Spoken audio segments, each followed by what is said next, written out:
प्यारे बच्चों good morning. अपन algebra पढ़ रहे थे और एलजेब्रा में अपने बात की थी ग्रुप की बात की थी। उसके बाद में अपन बात कर रहे थे साइक्लिक ग्रुप की बात कर रहे थे। ऑर्डर ऑफ एन एलिमेंट क्या होता है ये अपन बात कर चुके हैं। उसके बाद में अपन बात कर रहे थे परम्यूटेशन ग्रुप, अल्टरनेटिंग ग्रुप, ये सारी बातें अपन कर चुके हैं। आज अपन एक वेरी इंटरेस्टिंग टॉपिक सब ग्रुप की बात करेंगे। यानी ग्रुप के लिए सब ग्रुप क्या होता है, उपग्रुप क्या होता है, उसके बारे में अपन बात कर रहे हैं। तो जैसे समुच्चय के लिए उपसमुच्चय होता है वैसे ही ग्रुप के लिए क्या होता है, उपग्रुप का कंसेप्ट होता है। डेफिनेशन ये होती है, माना H ग्रुप G का एरिक्त उपसमुच्चय है, एरिक्त उपसमुच्चय है, तब H ग्रुप G का उपग्रुप कहलाता है, उपग्रुप कहलाता है यदि H समय G की द्विचर संक्रिया के लिए, द्विचर संक्रिया के लिए ग्रुप हो।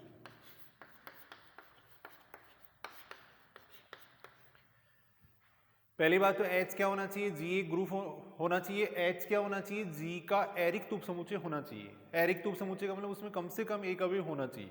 तब H क्या कहलाता है, G का उपग्रुप कहलाता है यदि H समय G की संक्रिया के लिए ग्रुप है। यानी G जिस भी संक्रिया के लिए ग्रुप है उसी संक्रिया के लिए H भी क्या होना चाहिए, ग्रुप होना चाहिए। तब H क्या कहलाएगा, ग्रुप G का उपग्रुप कहलाएगा। सीधा सा अगर अपन एग्जाम्पल देखें, अपन ये बात जानते हैं कि R प्लस है वो क्या होता है, ग्रुप होता है। वास्तविक संख्याओं का समुच्चय वो प्लस संक्रिया के लिए ग्रुप होता है। अब इसका अपने को एक उपसमुच्चय लेना है, तो इसका उपसमुच्चय अपने ले लिया क्यू ले लिया। क्यू है वो आर का उपसमुच्चय होता है, प्रीमिय संख्याओं का समुच्चय वो आर का उपसमुच्चय होता है। अब अपन ये देखेंगे क्यू प्लस संक्रिया के लिए ग्रुप है या नहीं। तो अपन ये बात जानते हैं क्यू भी क्या होता है, प्लस संक्रिया के लिए ग्रुप होता है। तो इसका मतलब क्यू प्लस है वो क्या हो जाएगा, आर प्लस का उपग्रुप हो जाएगा। क्यू प्लस को अपन क्या कह सकते हैं, आर प्लस का उपग्रुप कह सकते हैं। ऐसे अपन बात करेंगे जेड की बात करेंगे, पूर्णांक संख्याओं के समुच्चय की बात करेंगे। जेड क्या है, आर का उपसमुच्चय, और जेड खुद क्या है, प्लस संक्रिया के लिए ग्रुप है। जेड खुद क्या है, प्लस संक्रिया के लिए ग्रुप है। तो इसका मतलब जेड प्लस को भी अपन क्या कह सकते हैं, आर प्लस का उपग्रुप कह सकते हैं। अब जैसे अपन आर के उपसमुच्चय की बात कर रहे हैं, एन की बात कर रहे हैं, देखो तो एन आर का उपसमुच्चय तो है लेकिन एन प्लस संक्रिया के लिए ग्रुप नहीं है। आर जिस संक्रिया के लिए ग्रुप है उसी संक्रिया के लिए एन भी क्या होना चाहिए, ग्रुप होना चाहिए। लेकिन अपन ये बात जानते हैं एन प्लस संक्रिया के लिए ग्रुप नहीं होता है, क्योंकि प्लस संक्रिया का तत्समक अवयव 0 होता है और 0 एन के अंदर विद्यमान नहीं होता है। तो इसका मतलब एन प्लस है ना, वो क्या है, आर प्लस का उपग्रुप नहीं है। ये एन प्लस है वो आर प्लस का उपग्रुप नहीं है। तो मोटा मोटा अगर तौर पर अपन देखें तो आर प्लस के दो उपग्रुप अपन देख सकते हैं, क्यू प्लस और जेड प्लस। तो सीधी सी बात है, H है वो क्या होना चाहिए, G का उपसमुच्चय होना चाहिए, और H समय G की संक्रिया के लिए ग्रुप होना चाहिए। तब H को अपन क्या कह सकते हैं, G का उपग्रुप कह सकते हैं। तब H क्या कहलाएगा, G का उपग्रुप कहलाएगा। अपन ये बात जानते हैं कि प्रत्येक ग्रुप G के कम से कम दो उपग्रुप होते हैं। कोई भी ग्रुप G है उसके कम से कम दो उपग्रुप तो होते ही होते हैं, बशर्ते कि उसका ऑर्डर है वो क्या होना चाहिए, एक से ज्यादा होना चाहिए। बशर्ते कि उसका ऑर्डर क्या होना चाहिए, एक से ज्यादा होना चाहिए। तब G के कम से कम क्या होंगे, दो उपग्रुप होंगे। प्रत्येक ग्रुप G के कम से कम दो उपग्रुप होते हैं। एक तो G समय, G समय एक क्या होता है, इसका तत्समक अवयव होता है, जिन्हें अपन क्या कहते हैं, विषम उपग्रुप कहते हैं, जो कि क्या कहलाते हैं, विषम उपग्रुप कहलाते हैं, इम्प्रॉपर सबग्रुप कहलाते हैं। प्रत्येक ग्रुप G के कम से कम दो उपग्रुप होते हैं। अगर G के अपने को उपग्रुप लिखने हैं तो एक तो G को अपने को समय को लिख देंगे, एक क्या लिख देंगे, तत्समक अवयव को लिख देंगे, एक G के तत्समक अवयव को लिख देंगे। वो दोनों क्या कहलाते हैं, विषम उपग्रुप कहलाते हैं। इनके अलावा जो उपग्रुप होते हैं वो क्या कहलाते हैं, उचित उपग्रुप कहलाते हैं। इनके अलावा जो भी उपग्रुप होंगे उनको अपन क्या कहेंगे, प्रोपर सबग्रुप कहेंगे, उचित उपग्रुप कहेंगे। तो एक बार आरपीएससी सेकंड ग्रेड के अंदर पूछा गया था कि जी के कम से कम कितने सबग्रुप होते हैं। तो अगर जी का ऑर्डर है वो एक से ज्यादा है तब तो क्या होंगे, जी के दो सबग्रुप होंगे। लेकिन अगर जी का ऑर्डर ही मान लो एक है, तो जी का ऑर्डर अगर एक है और तत्समक अवयव अगर केवल जी का ऑर्डर एक है, इसका मतलब जी एक ग्रुप है और उसमें कम से कम तत्समक अवयव तो जरूर होगा। तो इसका मतलब केवल तत्समक अवयव उसके अंदर होगा। तब ऐसी स्थिति में क्या आएगा, इसका केवल एक ही सबग्रुप आएगा। तो अपने को ये देखना है कि ऑर्डर अगर ग्रेटर देन 1 है तब हमेशा जी के क्या होते हैं, कम से कम दो सबग्रुप होते हैं। प्रत्येक ग्रुप जी के कम से कम 2 सब ग्रुप होते हैं, एक जी समय होता है, एक उसका तत्समकवि होता है। केवल अगर तत्समकवि ले लें तो वो भी क्या होता है, ग्रुप बना सकता है। तो इसका मतलब ये दोनों जो इसके सब ग्रुप होते हैं वो क्या कहलाते हैं, विषम उपग्रुप कहलाते हैं। इसके अलावा जो उपग्रुप होते हैं वो क्या कहलाते हैं, उचित उपग्रुप कहलाते हैं। जैसे एग्जाम्पल अगर अपन देखें भी जी बराबर अपन ने ले लिया, मान लो जी बराबर अपन ने ले लिया 1 - 1 आयोटा माइनस आयोटा। अपन ये बात जानते हैं कि ये गुणा संक्रिया के लिए क्या होता है, ग्रुप होता है। अब इसके अगर सब ग्रुप लिखने हैं अपने को तो सब ग्रुप क्या क्या लिख सकते हैं, एक तो अपन क्या लिख सकते हैं, केवल इसका तत्समकवि ले सकते हैं। अपन ये बात जानते हैं कि इसका तत्समकवि कितना होगा, 1 होगा, और केवल अगर 1 लेंगे तो ये 1 भी गुणा संक्रिया के लिए क्या बनाएगा, ग्रुप बनाएगा। तो एक तो इसका सब ग्रुप हो जाएगा 1। एक इसका सब ग्रुप अपन ले सकते हैं जी को समय को ले सकते हैं, जी समय ले सकते हैं, जी समय ले सकते हैं। तो ये दोनों तो क्या कहलाएंगे, इसके इम्प्रॉपर सब ग्रुप कहलाएंगे, विषम उपग्रुप कहलाएंगे। ये दोनों इसके विषम उपग्रुप कहलाएंगे। इनके अलावा जो उपग्रुप हैं वो क्या कहलाएंगे, उचित उपग्रुप कहलाएंगे। जैसे इसका उपग्रुप क्या ले सकते हैं अपन, 1 - 1 ले सकते हैं, 1 - 1 ले सकते हैं, क्योंकि अपन ये बात जानते हैं कि 1 - 1 है वो क्या होगा, इसका उपसमुच्चय होगा, और 1 - 1 है वो भी क्या होता है, गुणा संक्रिया के लिए ग्रुप होता है। तो इसका दूसरा अपन उपग्रुप क्या ले सकते हैं, ये ले सकते हैं, और ऐसे उपग्रुप को अपन क्या कहेंगे, उचित उपग्रुप कहेंगे। ये कहलाएगा इसका उचित उपग्रुप कहलाएगा। और मान लो इसका अगर अपन कोई उपग्रुप चेक करना चाहें, जैसे H4 = ले लिया, सपोज मैंने 1 आयोटा ले लिया, तो 1 आयोटा वो इसका सबग्रुप है या नहीं, ये अपने को चेक करना है, बेसिक डेफिनेशन से चेक करना है। तो सबसे पहली बात तो ये क्या होना चाहिए, ये इसका उपसमुच्चय होना चाहिए। भाई उपग्रुप चेक करने के लिए सबसे पहले अपन ये देखेंगे ये इसका सबसेट है या नहीं। तो अपन यहाँ देख रहे हैं ये इसका उपसमुच्चय है। अब अपन ये देखेंगे ये गुणा संक्रिया के लिए ग्रुप है या नहीं। तो गुणा संक्रिया के लिए ग्रुप चेक करने के लिए अपन क्या करेंगे, कंपोजिशन टेबल बनाएंगे, संक्रिया सारणी बनाएंगे। एक को 1 से गुणा करेंगे 1 आएगा, एक को फिर आयोटा से गुणा करेंगे आयोटा आएगा, आयोटा को 1 से गुणा करेंगे आयोटा आएगा, फिर आयोटा को आयोटा से गुणा करेंगे -1 आएगा। अब सबसे पहले अपन चेक करते हैं संवर्ता। तो यहां अपन देख रहे हैं सारणी में जितने भी अवयव है वो सारे किस में होने चाहिए थे, H4 में होने चाहिए थे, लेकिन -1 है वो H4 के अंदर नहीं आ रहा है। तो इसका मतलब ये जो समुच्चय है वो गुणा संक्रिया के लिए संवर्ती नहीं है, और गुणा संक्रिया के लिए संवर्त नहीं, इसका मतलब ये ग्रुप नहीं है, और ग्रुप नहीं है इसका मतलब ये सब ग्रुप नहीं है। तो उपसमुच्चय होना चाहिए, साथ में जी जिस संक्रिया के लिए ग्रुप है उसी संक्रिया के लिए H भी क्या होना चाहिए, ग्रुप होना चाहिए, तब उसको अपन क्या कहेंगे, सब ग्रुप कहेंगे। तो यहां अपन देख सकते हैं इसके ये 3 सब ग्रुप हो जाएंगे।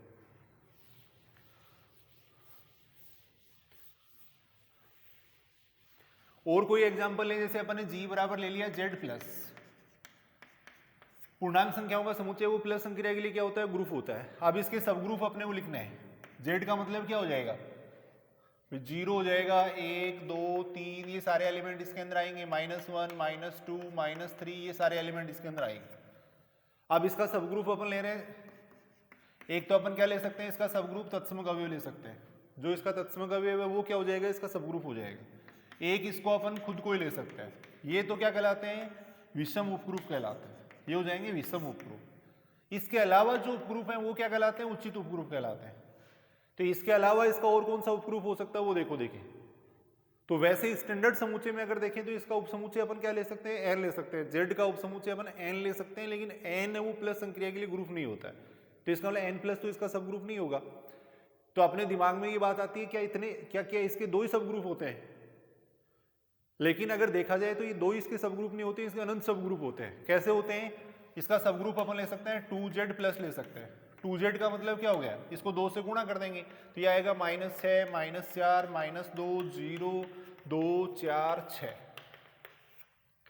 अब यहां अपन देख सकते हैं 2Z है वो प्लस संक्रिया के लिए ग्रुप हो जाएगा।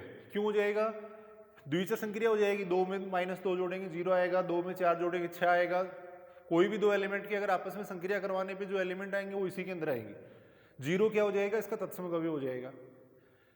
प्लस संक्रिया के लिए प्रतिलोम अवयव हो जाएगा, 2 का -2 हो जाएगा, 4 का -4 हो जाएगा, 6 का -6 हो जाएगा। तो यहाँ से अपन देख सकते हैं ये खुद प्लस संक्रिया के लिए ग्रुप है, और इसमें जितने भी एलिमेंट आ रहे हैं वो सारे के सारे एलिमेंट इसके अंदर है। तो इसका मतलब अपन ये कह सकते हैं कि 2Z है वो क्या हो जाएगा, जी का उपसमुच्चय हो जाएगा, और 2Z खुद प्लस संक्रिया के लिए क्या हो जाएगा, ग्रुप हो जाएगा। तो इसका मतलब 2Z+ को अपन क्या कह सकते हैं, Z+ का सब ग्रुप कह सकते हैं। इसी प्रकार अपन देख सकते हैं 3Z+ है वो भी क्या होगा, इसका सब ग्रुप होगा। 4Z+ है वो भी इसका सब ग्रुप होगा। इसी प्रकार अपन चलते जाएं तो NZ+ को अपन क्या कह सकते हैं, इसका सब ग्रुप कह सकते हैं। 2Z+, 3Z+ ये सारे क्या होंगे, इसके सब ग्रुप होंगे।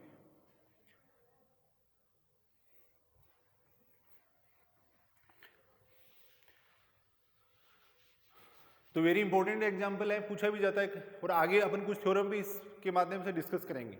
Z प्लस एक ग्रुप है, ये दो इसके विषम उपग्रुप हो गए, ये इसके प्रॉपर सब ग्रुप हो गए। 2Z plus 3Z plus 4Z plus ये सारे क्या होंगे, इसके सब ग्रुप होंगे।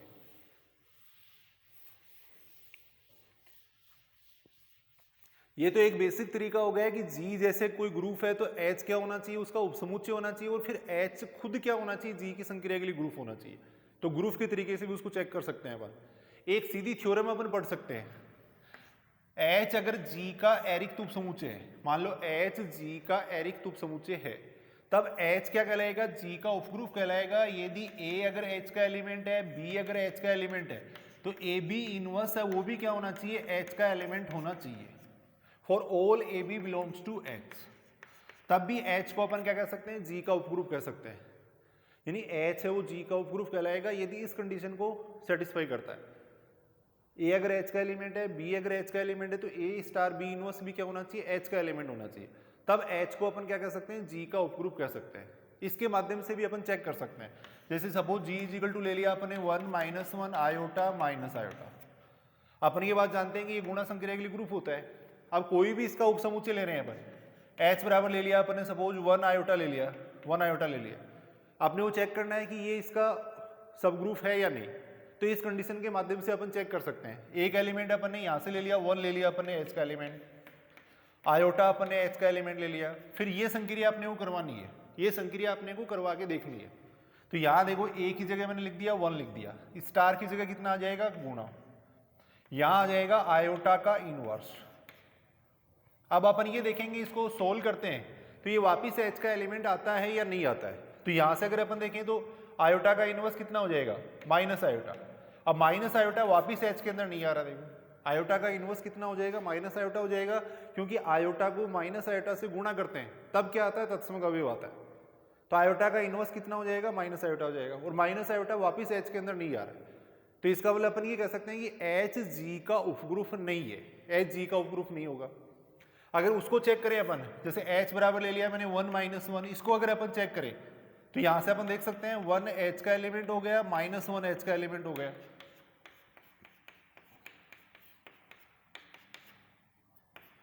-1 का प्रतिलोम अगर देखें तो -1 ही होता है, क्योंकि -1 को -1 से गुणा करते हैं तब क्या आता है, तत्सम अवयव आता है। तो -1 वापिस किसके अंदर आ रहा है, H के अंदर आ रहा है। तो यहां अपन देख रहे हैं ये जो कंडीशन है वो सेटिस्फाई हो रही है। तो इसका मतलब H को अपन क्या कह सकते हैं, इस H को अपन क्या कह सकते हैं, G का सबग्रुप कह सकते हैं। लेकिन ये जो H है वो G का सबग्रुप नहीं है। तो ये जो कंडीशन है, इस कंडीशन के माध्यम से भी अपन चेक कर सकते हैं कि H G का सबग्रुप है या नहीं। तो ये कंडीशन याद कर लेंगे, H क्या होना चाहिए, G का एरिक्त उपसमुच्चय होना चाहिए, और साथ में ये कंडीशन सेटिस्फाई होनी चाहिए। A अगर H का एलिमेंट है, B अगर H का एलिमेंट है, तो AB इनवर्स भी H का एलिमेंट होना चाहिए। तब H को अपन क्या कहेंगे, G का उपग्रुप कहेंगे।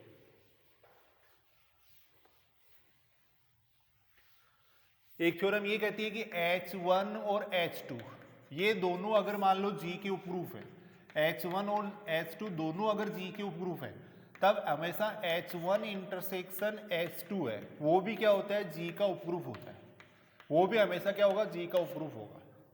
लेकिन H1 यूनियन H2 इसका G का उपग्रुप होना आवश्यक नहीं है, ये उपग्रुप होना आवश्यक नहीं है,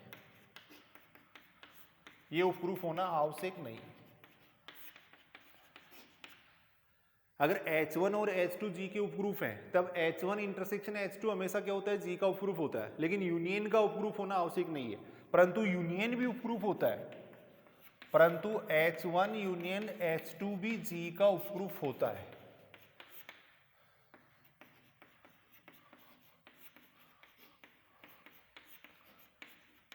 यदि H1 सबसेट है H2 का, या H2 सबसेट है किसका, H1 का, यानी या तो H1 H2 में कंटेंट होना चाहिए या H2 H1 में कंटेंट होना चाहिए, तब H1 यूनियन H2 भी क्या हो सकता है, G का उपग्रुप हो सकता है। और कॉम्पिटिटिव एग्जाम के लिए वेरी इंपॉर्टेंट कंसेप्ट है, बार बार इसमें ऑब्जेक्टिव क्वेश्चन पूछा जाता है। भाई ये तो आपने को पता है कि H1 union H2, H1 intersection H2 तो हमेशा होता है, लेकिन H1 यूनियन H2 है वो G का उपग्रुप नहीं होता है। लेकिन H1 यूनियन H2 भी G का उपग्रुप हो सकता है यदि ये कंडीशन सेटिस्फाई होती है। या तो H1 H2 का सबसेट होना चाहिए या H2 H1 का सबसेट होना चाहिए।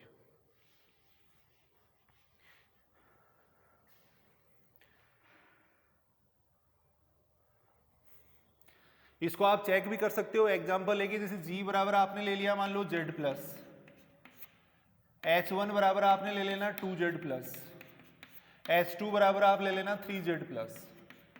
फिर इस कंसेप्ट को चेक किया जा सकता है। 2Z प्लस का मतलब ये सारे एलिमेंट आ जाएंगे इसके अंदर, Z प्लस का मतलब इसके अंदर एलिमेंट आएंगे -2, -1, 0, 1, 2, ये सारे एलिमेंट आएंगे, चलता जाएगा।